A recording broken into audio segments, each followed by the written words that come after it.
Arkadaşlar, GTA 6 hakkında yine bomba detaylar ortaya çıktı. Rockstar'ın yaptığı en ufak paylaşım bile interneti ayağa kaldırmaya yetiyor. Ama bu sefer gerçekten konuşmaya değer çok fazla şey var. Öncelikle şunu söyleyeyim.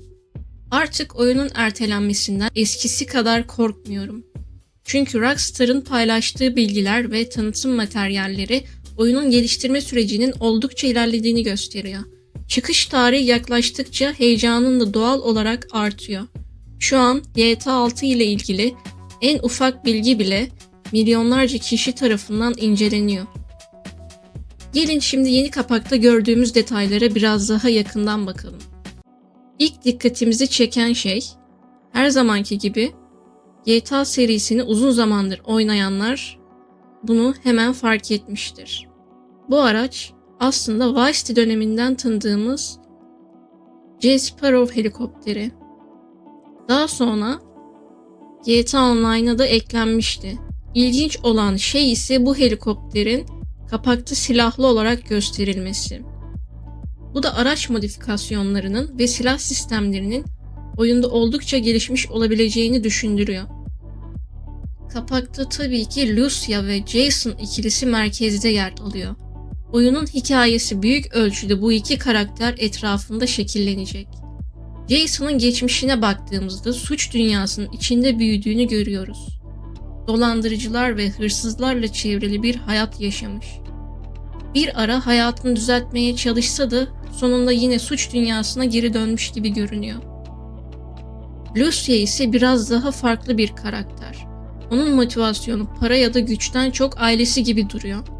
Ailesi için fedakarlık yapan ve bunun bedelini ödeyen biri.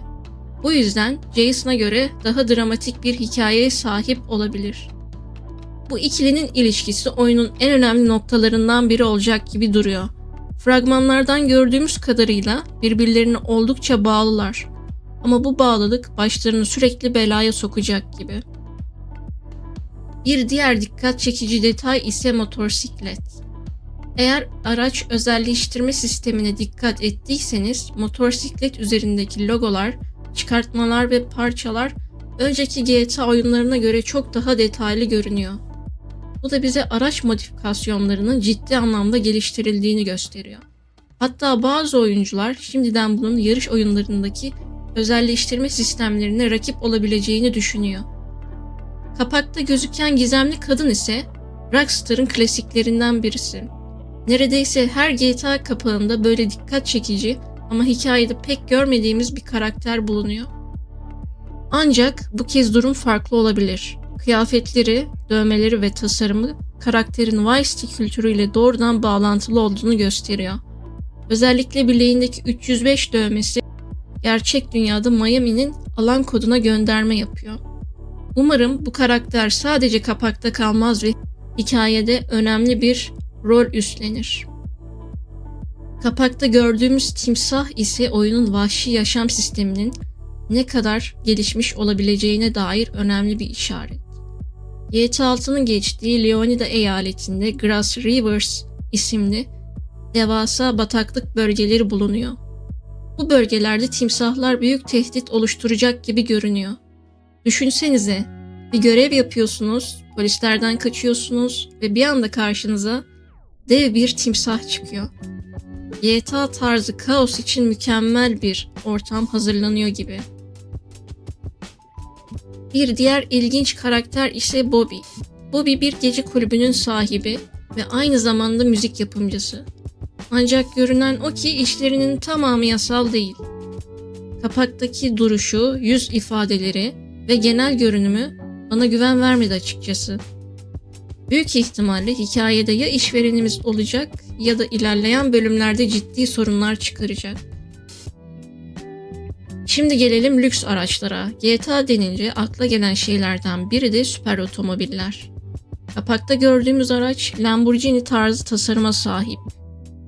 Daha şimdiden milyonlarca oyuncu oyuna girer girmez garajını hangi araçlarla dolduracağını planlamaya başladı bile. Kapakta yer alan Raul ise benim en çok merak ettiğim karakterlerden biri. Kendisi profesyonel bir banka soyguncusu ve büyük operasyonlarda uzmanlaşmış biri olarak tanıtılıyor. Eğer fragmanlarda gördüğümüz bilgiler doğruysa Roel oyundaki en önemli suç ortaklarımızdan biri olabilir. Hatta bazı teorilere göre Jason'ın suç dünyasında yükselmesine yardımcı olacak bazı karakterlerden biri de Roel olacak. Bu da demek oluyor ki GTA 6'da çok daha büyük ve sinematik soygun görevleri görebiliriz. Son olarak teknelerden bahsedelim. Kapakta gördüğümüz yeni tekne modeli daha önce fragmanlarda da kısa süreliğine görünmüştü. Leonida'nın geniş sahil şeridi, bataklıkları ve adaları düşünüldüğünde deniz araçlarının oyunda çok daha büyük rol oynayacağını tahmin edebiliriz. Açıkçası ben timsahların arasında sürat teknesiyle gezerken yaşanacak kaosu şimdiden merak ediyorum. Kısacası arkadaşlar, GTA 6 her yeni detayıyla beklentileri daha fazla yükseltiyor. Henüz oyunu oynamadık. Gördüklerimiz bile Rockstar'ın şimdiye kadarki en büyük projesiyle karşı karşıya olduğumuzu gösteriyor. Bakalım oyun çıktığında bu teorilerin ne kadarı doğru çıkacak.